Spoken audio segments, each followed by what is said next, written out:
Welcome, everyone, to the Urban Herald. We're part of the team here, and our goal is always, always to bring you high-quality information, fresh perspectives that really shed light on urban culture today. That's right. We dig into, city life, global trends, the big debates shaping things, and today we're doing a deep dive into a book that feels, well, frankly, more relevant than ever. George Orwell's 1984. It really does. It's not just some dusty classic. It's a fundamental text. It gives us such a crucial way to look at the conversations we're having right now about truth, power, freedom. Exactly. Published way back in 1949, right after the war. But its insights feel, like you said, almost alarmingly accurate today. It's vital because it helps us frame these modern debates that can feel so new, but really aren't. They connect to these deep patterns of control.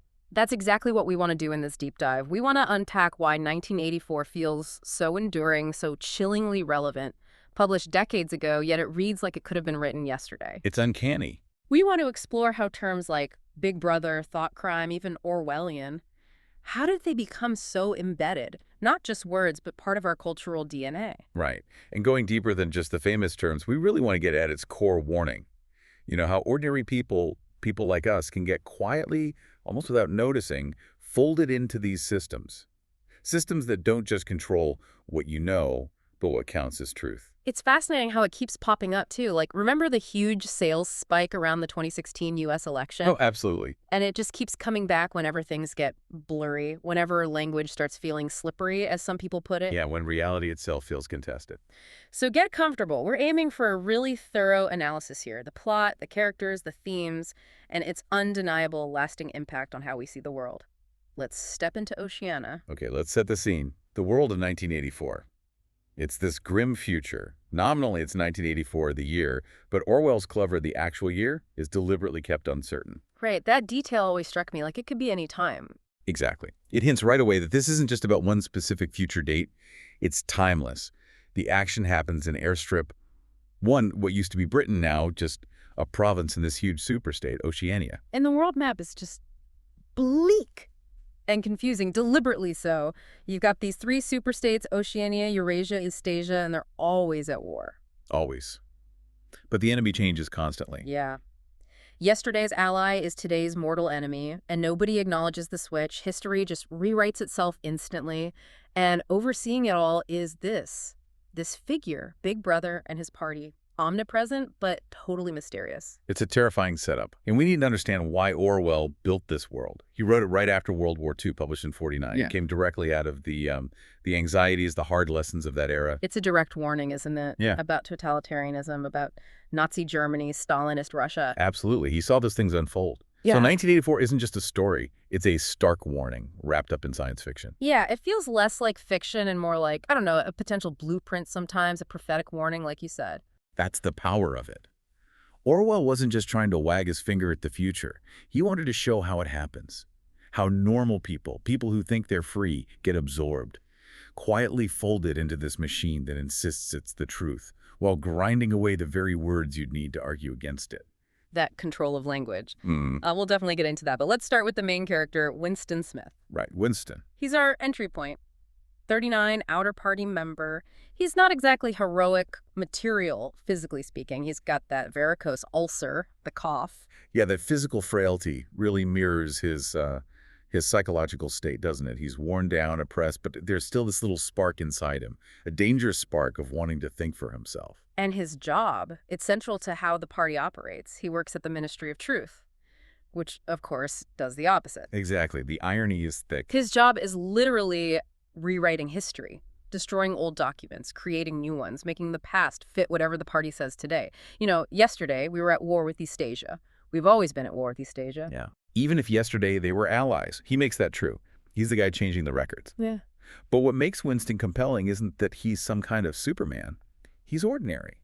He just wants, he wants the right to think his own thoughts, feel his own feelings, simple things, but revolutionary there. And that leads to his first big act of rebellion, which seems so small but is huge, starting a diary. Huge risk. Thoughtcrime. In a world with telescreens watching your every move, listening to every word, Writing down your private thoughts is basically asking for trouble. He even thinks, he's already dead just for starting it. It's not just a whim. It's this desperate act from a man pushed to the edge, trying to hold on to some piece of himself, some private reality. That diary becomes everything, his confession, his rebellion, and ultimately proof against him. Then Julia enters the picture, a coworker, slips him that note, "I love you." Out of nowhere. Such a shock in that sterile world. Totally. And she's in the junior anti-sex league, ironically. But they start this affair, which is another massive rebellion. It's about real human connection, physical pleasure, intimacy, everything the party wants to stamp out. And they're so different, Winston and Julia. That's what's fascinating. Winston's wrapped up in the big picture, the philosophy, the nature of truth, overthrowing the system, maybe. Right, he wants to understand the why. Yeah, Julia, she's much more grounded, practical. She's about the small wins, the personal acts of defiance, finding ways to enjoy life, to feel human within the system. She wants to outsmart it, not necessarily tear it down. Her rebellion is very physical, very personal. Her sexuality itself is resistance. Absolutely. In a world trying to kill pleasure, her embracing it is powerful. It's like the body fighting back against the mind control, a quiet but really potent defiance. But then, things take a dark turn, O'Brien. That's where it all unravels for Winston. O'Brien, maybe the most chilling character. Winston sees him, an inter-party member, and desperately wants to believe he's part of the Brotherhood, this mythical resistance movement led by Goldstein. And O'Brien plays him perfectly, feeds that hope, gives him the book, Goldstein's supposed manifesto. The theory and practice of oligarchical collectivism, which turns out to be a trap. All of it. O'Brien isn't a rebel. He's the ultimate party loyalist. The Brotherhood itself. Probably just another party invention to catch people like Winston. Thought criminals. It's horrifying. O'Brien isn't just a brute, is he? That's what makes him scary. No, not at all. He's not just enjoying the cruelty. He's a true believer. He genuinely thinks the torture, the breaking of people, is necessary. For perfect loyalty, as he puts it. He's intelligent, sophisticated, understands Winston's thoughts almost better than Winston does. He represents power that's absolute, but also disturbingly self-aware. Knows exactly what it's doing and why. Which leads to the climax, Room 101. The point of no return. Where they confront you with, well, the worst thing in the world. Your deepest, most primal fear. Tailored just for you. For Winston, it's rats. And faced with that, with rats about to eat his face, he breaks completely. He screams, "Do it to Julia." Betrays the one person he loved. And that's not just fear talking. It's the complete destruction of his humanity. That betrayal, that's the moment his inner self, his soul, is shattered. The party doesn't just want you to obey. They want to hollow you out, make you betray everything you hold dear. So the party wins utterly. The ending is just devastating. Winston in the Chestnut Tree Cafe. A shell. Broken. Drinking gin, tracing things in the dust. And he genuinely loves Big Brother. He's grateful for being corrected. It's terrifying. And that final meeting with Julia. Yeah. There's nothing left. Just indifference, maybe even disgust. The passion, the rebellion, all gone. Erased. And that last line, Chilling doesn't even cover it. He loved Big Brother. Complete victory for the system. The individual's gone, absorbed entirely. No hope left. It's a brutal ending. Let's maybe dig a bit deeper into these characters now, beyond just the plot. Winston, for instance, he's this tragic figure, right? The intellectual trying to stay sane. Yeah. And his age, 39, feels significant. Not a young firebrand, not totally resigned either. He's in that messy middle ground. And those physical things, the ulcer, the cough, they're not just details. They show how the oppression is literally wearing him down. But he's relatable because he's so ordinary in his desires. He just wants to think freely, trust his own memory. Exactly. And his job gives him this unique, awful insight into how the party twists reality. That knowledge makes his rebellion almost inevitable, doesn't it? But also makes it clear how impossible it is to win against that machine. It makes you think, what would I do if reality was constantly being rewritten around me? Then Julia, she's the pragmatic one, a different kind of rebel. Completely. While Winston is agonizing over truth with a capital T, she's focused on carving out little pockets of freedom, pleasure, connection. She plays the game on the surface, the junior anti-sex league and all that. Masterfully. Yeah. Outward compliance, inward defiance. That compartmentalization is key to her survival, for a while anyway. And her rebellion through sex, through pleasure, it's so direct. In a society that wants to desexualize everyone or channel it all towards the party. It becomes inherently political, yeah. The body's rebellion, like we said. It shows resistance isn't always about manifestos and meetings. It can be personal, intimate, reclaiming joy. And O'Brien. Orwell's most chilling creation. You think so? I really do. Because he's not a simple villain. He believes in the party. He sees the torture as purification, a necessary path to perfect loyalty. He engages with Winston intellectually, too, which is terrifying. That's the key. He understands Winston's doubts, his arguments, and dismantles them from the inside. He represents this highly intelligent, self-aware form of tyranny, power that knows itself. It forces you to ask what kind of system wants not just obedience, but your love, your actual inner conversion. It's a complete inversion of what we think of as human. Totally. And then Big Brother, the face that's everywhere, but he's never actually there. The omnipresent absence. Whether he's a real person or not almost doesn't matter. He functions as the ultimate symbol, the focus for all loyalty, all fear. He's the perfect dictator in a way. Eternal, never wrong, always watching. That poster. The eyes following you. Exactly. That image is the surveillance state made visible. It makes people internalize the watching, police themselves. It's brilliant, psychologically, and terrifyingly effective. Let's get into the language Orwell created, the terms that have stuck with us. Big Brother, obviously, the symbol of total surveillance and party power. Right. Then Newspeak. This is genius. It's not just cutting words, it's cutting thoughts. The idea is if you don't have the word for freedom, can you even form the concept? It's like shrinking the dictionary to shrink the mind. Precisely. Intellectual disarmament. And linked to that is doublethink. This is maybe the hardest one to grasp, but it's crucial. Holding two contradictory ideas at the same time and believing both. Yes. To know and not to know. To accept lies as truth. It's not just hypocrisy. It's a trained mental state, a way to live with constant cognitive dissonance imposed by the party. It breaks down your ability to trust logic, to see contradictions. Then thoughtcrime.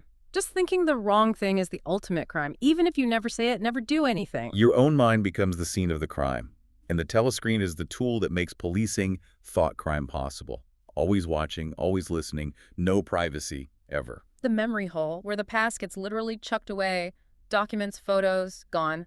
So history can be whatever the party needs it to be today. Yeah, objective reality just vanishes down that chute. And Room 101, the ultimate endpoint, where your specific worst fear is used to break you utterly. Personalized psychological torture. Exactly. And finally becoming an until person. Erased, like you never existed. Name gone, records gone, memory wiped. Ontological destruction, basically. So putting it all together, what are the big themes? Power, obviously. Yeah, but power for its own sake. That's what O'Brien tells Winston. The party doesn't want power to achieve some goal, like equality or whatever. Power is the goal, an end in itself. That's a shift, isn't it? Most regimes at least pretend there's a higher purpose. Right. O'Brien almost boasts about their honesty. We rule because we want to rule. Full stop. It's a chillingly pure form of totalitarianism, existing just to perpetuate itself. And to do that, they have to destroy individuality. Absolutely. Yeah. Every detail is designed for that. Yeah. The uniforms, the lack of privacy, the control over relationships. It's all about preventing people from forming an independent self, independent thoughts. The goal is to make rebellion literally unthinkable. Unthinkable because the mental tools, the very concepts have been eroded. It's control from the inside out. Which extends to relationships. Love, loyalty to anyone but the party, that's a threat. The biggest threat. Why they encourage kids to spy on parents. Why sex is either forbidden or state-controlled. No bond's stronger than the bond to Big Brother. So Winston and Julia's affair is rebellion because it's a private, real connection outside the party's control. Exactly. It's a space they can't fully access, a loyalty they can't command. And that's intolerable to the system. Just by existing, it challenges the whole thing. Let's talk about the symbols, too. Room 101 again, it's more than just a torture room. It's the ultimate psychological breaking point, where the I is finally extinguished by fear. And because it's tailored to your fear, it's inescapable. It attacks the very core of your identity. And the party slogans. War is peace, freedom is slavery, ignorance is strength. They're not just catchy phrases. No, they're doublethink in action. Philosophical statements about how reality works in Oceania. War keeps the peace internally by focusing hate outward. Freedom leads to chaos, so slavery, obedience is better. Knowledge is dangerous, so ignorance keeps the party strong. They invert everything. And the glass paperweight, that always felt so poignant. It really is. It represents everything the party destroys. Beauty, history, privacy, a connection to the past. A fragile, useless, beautiful thing. And when the thought police smash it, It mirrors the shattering of Winston's own inner world, his private rebellion. It symbolizes how fragile memory and individual experience are against the crushing weight of the party. Just gone. Okay, let's shift to analysis. Orwell's craft here is incredible, especially how he uses language or the destruction of language. Yes, Newspeak and Doublethink. That's his genius insight. Control the language, control the thought. Newspeak isn't just censorship. It's trying to make certain thoughts impossible by removing the words for them. Can you really think about freedom if the word itself is gone? It's like removing tools from a toolbox. Exactly. And doublethink is the mental trick that makes it all work. Forcing people to hold contradictions party is infallible, but history changes daily. Big Brother loves you, but you live in fear. It's a deliberate breaking of the logical mind. And the surveillance, the telescreens, it's the death of privacy, totally. Complete elimination of the private self. Nowhere to hide, not even in your own head, really, because you start self-censoring. Right, the internalized surveillance. You start watching yourself because you know you might be watched. And that's maybe even more effective. The possibility is enough. You become your own guard. It's incredibly efficient control. And the manipulation of truth and memory, Winston's job embodies this. Making the past serve the present. Constantly rewriting history so the party is always right, always consistent. People lose any fixed point of reference. How can you trust your own memory if the official record keeps changing? It goes beyond propaganda. It destroys objective truth itself. If the past is fluid, how do you build a stable worldview? A stable self? You can't. You become dependent on the party's narrative. It's the only reality left. Thinking about when Orwell wrote this, the historical context is crucial. Post-World War II. Absolutely. He'd seen Nazism, Stalinism, he fought in the Spanish Civil War, saw revolutions turn totalitarian. So the party's methods, the show trials, forced confessions, making people unpersons, these weren't just fiction. No, they were horrifyingly real. Echoes of Stalin's purges, the Soviet rewriting of history, airbrushing people out of photos, and Big Brother's cult of personality. Straight out of the Hitler and Stalin playbook. It also captures that post-war fear, right? The Holocaust, the atom bomb. The idea that civilization could just collapse into barbarism. Yes, that anything is possible dread. That supposedly advanced societies could do monstrous things. And the perpetual war between the superstates felt chillingly plausible with the Cold War just starting. The idea that war could be managed for political control, that resonated. Which brings us to why it still resonates so much today. Digital surveillance is the obvious one. Yeah, the telescreens seem almost quaint now, don't they? Smartphones, social media tracking. Big Brother could only dream of this level of data collection. But the key difference you mentioned earlier. Our willing participation. We trade privacy for convenience, for connection. We opt into surveillance in ways Winston never could. Is that maybe even more insidious? Surveillance capitalism, where we are the product. Chilling thought. And information control online. The internet was supposed to free information, right? But now we see algorithms creating echo chambers, filter bubbles, like personalized newspeak almost, limiting what you see, reinforcing biases. And the whole alternative facts thing, the deliberate confusion about what's true. Directly out of the 1984 playbook. Yeah. If you can make people doubt objective reality, democratic debate becomes impossible. You create the fog where power can do what it wants. Political language, too. The euphemisms, the redefining of words. Orwell saw it happening then, and we see it now. Twisting language to manipulate thought, and the intense polarization where questioning your side feels like treason, that's Oceania's dynamic. Independent thought becomes risky, socially unacceptable. It's like that trained inability to recognize contradiction is becoming more common. Worryingly so. So who needs to read this book today, apart from, well, everyone? Yeah. But seriously, students, politics, media, tech, ethics, law, it gives such a vital framework for understanding how things can slide towards authoritarianism. For general readers, it's the cornerstone of dystopian fiction. You can't really understand things like The Hunger Games or Black Mirror without it. True. It set the template.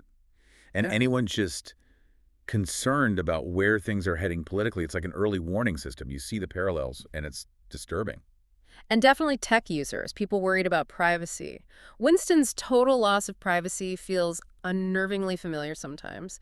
It puts surveillance capitalism into sharp focus. It really does. We should touch on Orwell's writing itself, the limited third-person view. through Winston's eyes. Makes it so claustrophobic, so intimate. You're right there with him. His confusion, his hope, his terror, it pulls you into his psychological journey. And the tragic arc is classic, but so effective. Rebellion, hope, then utter destruction. It feels inevitable, heartbreaking. Absolutely. And the symbols we talked about, Room 101 is the breaking point, the paperweight is fragile history, the slogans is doublethink they add so much depth. Finally, his prose style. It's so plain, so direct. Which is brilliant. In a world of corrupted language, his clear, honest style is its own argument. The horror comes from the calmness with which he presents these monstrous ideas, not from dramatic language. It's the matter-of-factness that chills you to the bone. Exactly. That quiet observation of total destruction. So, wrapping up, 1984 lasts because it's not just a scary story, it shows how these nightmares happen. Yeah, Orwell understood it's usually gradual. Erosions of truth, privacy, connection, little by little. And the core impulse towards control, that doesn't go away. No, it just changes shape. Telescreens become smartphones, Newspeak becomes algorithms, but the desire to control thought, to shape reality, that's constant. It exists everywhere, in all systems, even within ourselves sometimes. Winston's fate is the ultimate warning, isn't it? What happens when we stop fighting for truth, accept surveillance, let ideology trump humanity? It reminds us, vigilance isn't just about outside enemies. It's about resisting those authoritarian impulses inside our own societies, our institutions, even ourselves. Reading it now feels less like fiction, more like examining a blueprint that's slowly being built around us. It can feel that way. The question is whether we learn from it or just let it happen.